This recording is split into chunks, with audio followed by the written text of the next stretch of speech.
afternoon and welcome to Nutmeg Sports on the HAN Network.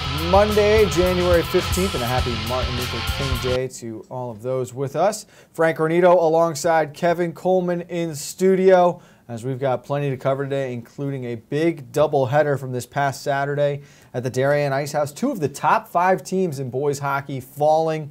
We've got plenty of other FCIAC to catch up with. Officials versus Cancer from from Fairfield, I should say, is Trumbull and St. Joe's squared off in boys and girls hoops. We've got Athlete of the Week winners, Athlete of the Week nominees. Plenty to do, Kev, on a busy, busy Monday. Yeah, busy Monday, and of course we saw 2 great hockey games on Saturday. I treated to some great hockey Saturday afternoon, Saturday evening. 2 fantastic games. New Canaan makes it 3 in a row. Dylan Shane continues to be the big story. 19 saves for him, and a big win for Darien. What a phenomenal game. Good performance they put on after losing that outdoor game a couple weeks ago to Greenwich. There's going to be plenty of storylines within those games to dive into. As you mentioned, Dylan Shane, his 3rd game started, his 3rd win of the season. That Darien Greenwich game will break down as well. Emotions high again. And as big of a win as it is for Darien, there are some underlying concerns there for Coach Mac Budd's Blue Wave roster. Yeah, there are. And, things definitely got heated, especially ice level. And both teams playing with a lot of emotion. They know this is a big game for both teams. And there's respect on the coaching level and the player level. At the end of the game, at the end of the day, players shake hands. But during the game on the ice, it got pretty intense at times. I'm convinced now that you must be the most popular man in the FCIAC and I'm missing something, and all these hockey guys just want to spend time with you. Like that to me is what it has to be. So. I think I've become, I think the relationship I've gained with especially the Darien boys. Gosh. They're good guys, and they have a lot of fun, but I'm sure Coach Mac Budd doesn't want to see them in the penalty box for much longer. Absolutely. Well, let's get into our Athlete of the Week, brought to you by Ortho CT. We have our Week 1 winners for the winter season. First up, let's congratulate Aisling McGuire of the Trumbull girls basketball team. McGuire, who scored 11 points for the unbeaten Eagles in a 48-37 win over Stanford last Saturday. She came back, added 9 points Wednesday then, as Trumbull escaped Darien with a 49-41 victory. And sticking with that Trumbull theme, Taman William makes it an all-Eagles winners week, as Taman scored 29 on 10 baskets, 3 of them from behind the three-point line, and 6 for 6 at the free throw line, leading Trumbull past Stanford 73-57. The Eagles then also topped Darien 76-59 last Wednesday. Taman going off for 27 in that game. So a big, big week for Taman Williams and Aisling McGuire. Congrats again to those winners. And now for our Week 2 nominees, we will start with our Female of the Week nominees. And for that, Kevin has your first one. Thank you, Frank. Starting things out with Fairfield Ward girls basketball, Olivia Parisi. Parisi had 20 points, 11 steals, and 8 rebounds for Ward in the Mustangs' 60-30 victory over Bridgeport Central on Friday.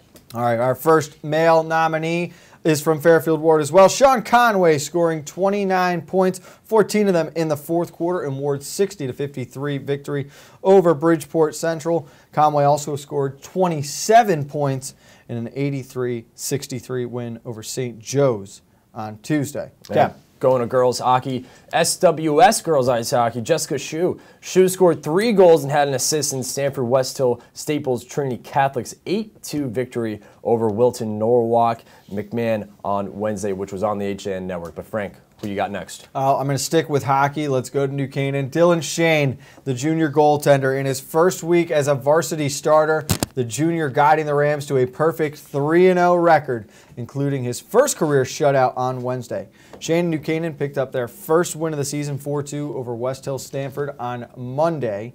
They shut out Simsbury 2-0 on Wednesday and defeated the former runner-up in the state tournament last year, Northwest Catholic, 3-1. With Shane leading the way with 19 saves on Saturday. Moving over to New Canaan girls ice hockey, Gianna Bruno. Gianna scored twice and had 2 assists to help lead the Rams over SWS in a 5-1 victory on Saturday. The win makes it 8 in a row now for the New Canaan Rams. Scott Cunningham of the Wilton boys basketball team is next. The senior scored 25, including 6 3-pointers, along with 6 assists and 4 rebounds in Wilton's 86-65 win over Staples last Tuesday. 4th straight 20-plus effort for Cunningham, Kev. He's averaging nearly 25 points per game and 4 3-pointers at this moment in time. And we're moving over to Darien girls skiing. Sammy Lindell, the sophomore Lindell, took first place for the second time in 2 meets at last Wednesday's race in Mount Southington. For the second race in a row, she was the only racer out of a field of 90 girls to go under 44 seconds for a combined 2 runs. And the Eagles possibly not done yet because junior co-captain Chris Brown gets the nominee this week, scoring 24 points, 11 in the fourth quarter in Trumbull's 63-61 victory over St. Joe's on Saturday. Brown was 9 of 17 from the floor, 2 3-pointers, 5 rebounds, 2 apples, 5 steals, 5 blocked shots. He had 17 points and 7 rebounds and 7 assists earlier this week in a 55-41 victory over Staples. He also had 14 points, 7 rebounds, 6 assists in a victory on Tuesday over McMahon, 67-54. Those are all of your nominees for week number 2 of the winter season. You can go online at 3 p.m. this afternoon, and our poll will be up and ready for your votes. You'll have until Sunday night, so make sure you get your votes in on who you want the Week 2 Athlete of the Week to be for the HA Network, brought to you by Ortho CT. Kev and I are going to take a break here on Nutmeg Sports, but when we get back, we'll start looking at highlights and breaking down some of the hockey that we saw this weekend at the Darien Ice House. That's next on Nutmeg Sports on the HAN Network. Voted Best Gourmet to Go in Fairfield County, Palmer's extensive menu offers everything you'll need to make your next event easy and delicious. Whether you're hosting a small get-together or planning a large celebration, they've got you covered breakfast through dessert. Order online at palmersdarien.com or call 203-655-2077. Yeah, Dad. Kyle, I need you to update the financial statements. I took care of that yesterday, Dad. Mac, I need you to get those deals approved. They're all done, Mr. Miller. Jeff, I need you to order lunch for the meeting. They can't do a thing without me. Right now, lease a 2017 Sentra S for only $97 a month. I'm never going to retire. UK Gourmet is the largest specialty grocer in the area, featuring food from England, Ireland, Scotland, and Wales. Over 80 teas to choose from and a brilliant assortment of biscuits to go with them. Over 70 cheeses from grass-fed cows, which makes a smashing difference in taste. The creamiest chocolate you'll ever taste using no artificial colors or preservatives. So say hooray for UK Gourmet, 78 Stony Hill Road in Bethel, or visit ukgourmet.us. Dr. Stephen Molinaro and Peter Healy of Family Practice Dentistry and Laser Dental Care have served Ridgefield for over 22 years. Experienced staff offer gentle drillless techniques, preventative care, and cosmetic procedures in a relaxed environment. Grateful for the community's trust and support through the years, new patients and their families are welcome. Call today.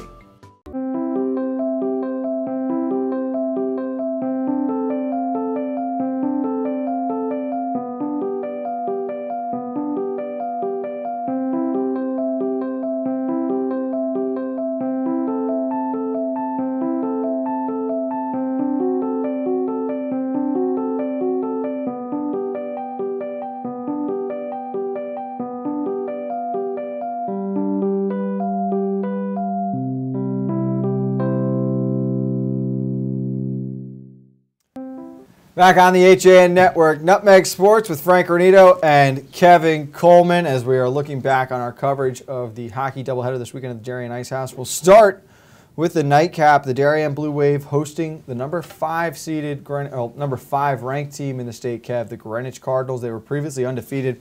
The Blue Wave come away with a 3-2 victory, big late goal off the stick of Captain Hunter Hazelton. But before we get to all of that, there is a big issue in Darien right now, and Coach Bud knows it too, but this team, they showed how good they can be. There's a lot of bright spots. They have very good defensemen that are playing strong. Their forwards are starting to come into their own, and Henry Feifel is going to be a top goalie in this conference when it's all said and done. But this is a team, if they're in the playoffs, you're not going to be able to win big games taking 12 to 15 penalties a game. You just can't do it. And it's frustrating. A lot of it is after the whistle. It's emotions that are running high at times, and someone in that locker room right now needs to calm everyone down and say, guys, we're going to shoot ourselves in the foot and cost us a game that we can't afford to lose if we keep doing this. Yeah, it's got to be coming from Dixon and Hazelton, and the two captains have to take control here sometimes. And you're right, a lot of these penalties are coming after the whistle. And by the end of the second period, I think the penalties were around 13 to 14 by the end of the second period. That's a lot of penalties, and it's a continuing thing now for the Darien Blue Wave. They're always going to have someone in the box. There's always, and you got to give them credit because they did a great job on the penalty kill against a very talented Greenwich team. And I thought what was key was getting that first goal in the first period. That was really massive for Darien to get momentum on their side and go up 2-0. Kind of, Greenwich, saw themselves in a little bit of a hole there. Got to give the Cardinals a lot of credit in that second period. I thought they skated really well, did a nice job on the forecheck, causing turnovers in the Darien own end, and then they're able to tie things up at 2-2. And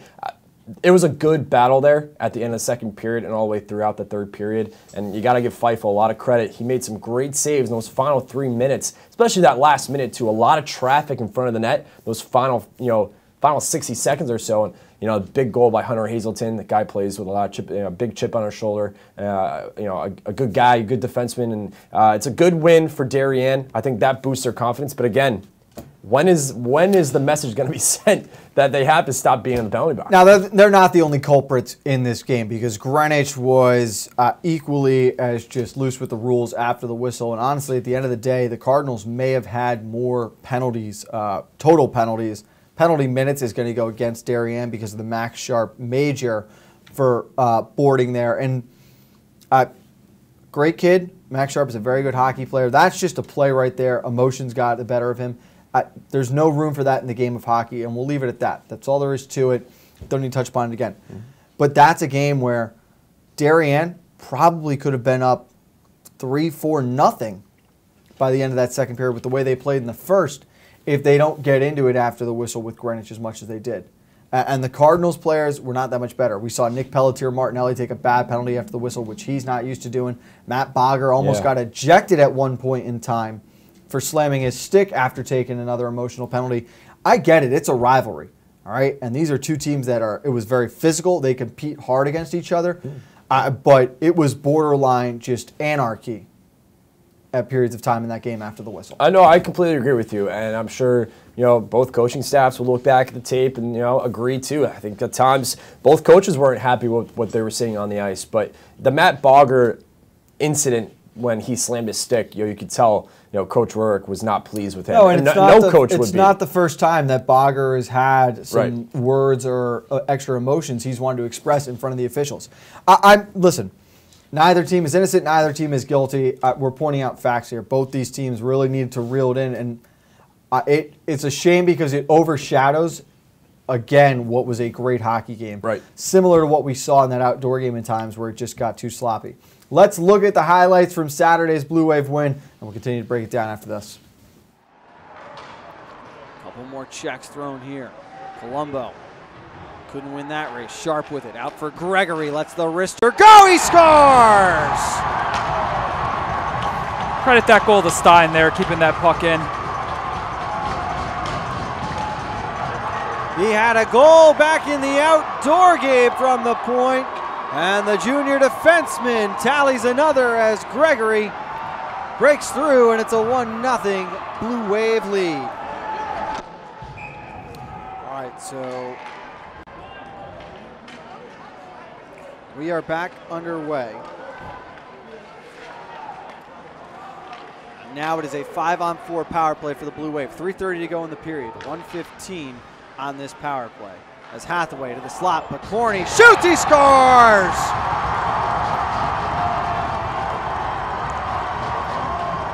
What a look by Hathaway to the far side, and Picorni able to finish it as a 2-0 Darien lead. Puck skipped over Hathaway's stick. Bogger on it there. Looking up ice, and instead will keep it himself. Bogger with it to the middle, trying to get through a sea of white jerseys. Big shot here, Graves scores! Back to Kovalev. All the way down behind the end line. Left it on the boards, and Mojian over to help. Mojian to Davey. Bogger wanted it, turnaround shot by Davey, stuff attempt, once, twice, scores! Hazelton shoveled that one back down the wall. We're back to even strength. Hazelton waits, winds up, save, score!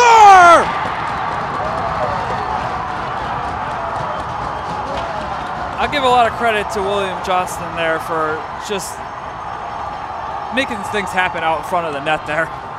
He was screening Nash the whole time. It looked like Nash may have gotten a piece of that original shot, but the captain Hazelton on the board, and it is a 3-2 Blue Wave lead. Davey to the front of the net. Gregory lost it to the corner. There's 12 seconds to go as Picorni skated over that one. Out to the point. Down behind the net, Kovalev. Formozian out in front. It's loose with 3. Towards the empty net, and 1, and it is over. Raucous celebration here for a regular season game. So a big win for Darien. You can see there, Kev, there's a lot of speed on display. Both teams scored goals in front of the net. There was a lot of traffic. It was great hockey at times, and it's a reason why both of these teams are going to be heavy favorites in their first-round matchups of FCIAC, in their first-round matchups of states. And if they get the right draw, they're teams that can make a deep run in these tournaments. They are, and we can only hope we get to see these two teams again in the FCIAC tournament. And you look at that goal by Picorni. That was one of my favorite finishes, going top corner. James Gregory again, another top player. Corny. Sorry, top corny. Sorry, still learning my hockey lingo here. No, Picorni, top. God, for James Gregory though, excellent defenseman. I think this kid at times can be one of the top defensemen in the entire conference. I think he's a good size, good height, good slap shot, and this guy, terrific defender. Again, a good performance by him. Another good goal for James Gregory. He's another player that I think needs to be continue to be a vocal leader. He is on the bench. He is on the ice. So a good performance from James Gregory. I think he deserves some credit there. All right, moving forward now. Greenwich, a big game on Wednesday from Dorothy Hamill. They get Ridgefield riding their 5-game win streak. On the other side, Darien will take on Staples. We got to take one more break on Nutmeg Sports. When we get back, we'll look at our other game from Saturday and break down some of the other FCIAC action that took place this weekend. That's next on the HAN Network. Well, there's still a bite out on the water. Most anglers have decided to stow the gear for the winter. Just because Mother Nature isn't cooperating doesn't mean you can't see the latest models of all your favorite gear. With 2 convenient locations, it couldn't be easier to get your fix of summer. Boater, beach bum, fisherman, or simply love the New England coast, this is a unique place to shop. The Dock Shop, 51 Tokenique Road, Darien, 609 Riverside Avenue, Westport, or on the web, dockshop.com.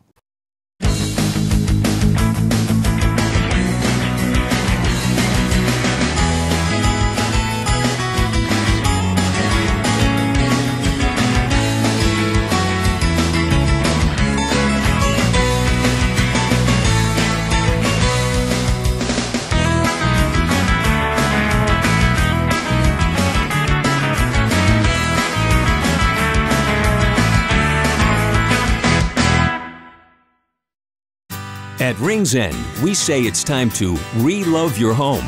Time to refresh and reinvigorate the way you live. And whether you're redoing something big or small, remember the letters RE stand for Rings End. We're the new model in home remodeling. At Budget Blinds, we're in business to frame the light, the day, and the night. So we give you an exclusive combination of high style, expert service, our no surprises pricing, and our no questions asked warranty. We believe that everyone, at every budget, deserves style and service. Isn't that a beautiful place to be?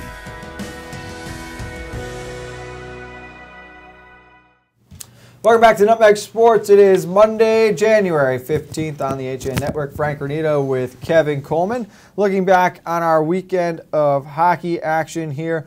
Game number 1 we saw on Saturday, a rematch of last year's Division I semifinal. New Canaan taking on Northwest Catholic. Potentially a preview of a first-round matchup right now. Northwest Catholic coming in ranked number 4 in Division I. New Canaan was 13. But the Rams, a different team since the start of this past week. Now 3-0 with Dylan Shane in goal as they picked up a 3-1 victory on Saturday against the Lions. And Kev, the big thing for me, as confident as Dylan Shane is playing now, and how great as he has been in between the net, the team itself just looks like they are much more calm on the ice. They're being smart with the puck. They're not making careless decisions.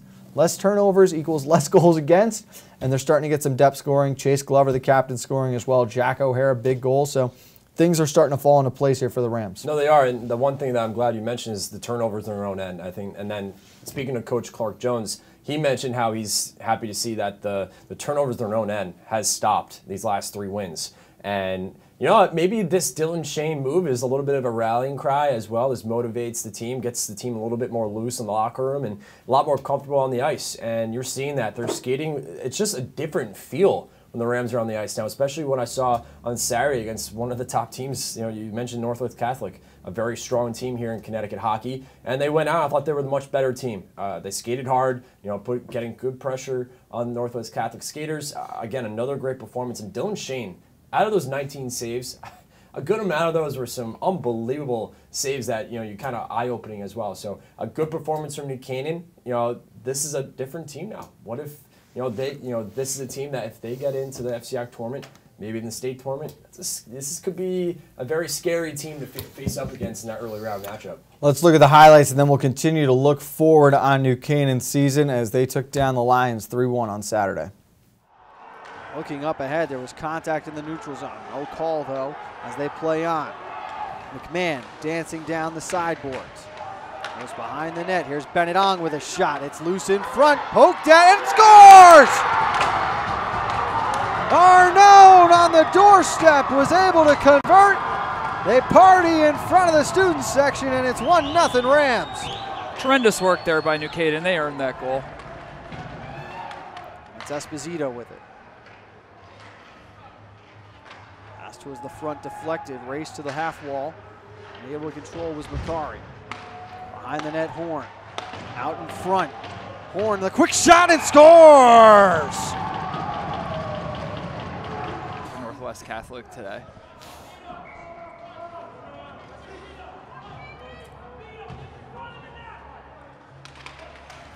A puck and a shot, it's in the net! Unbelievable.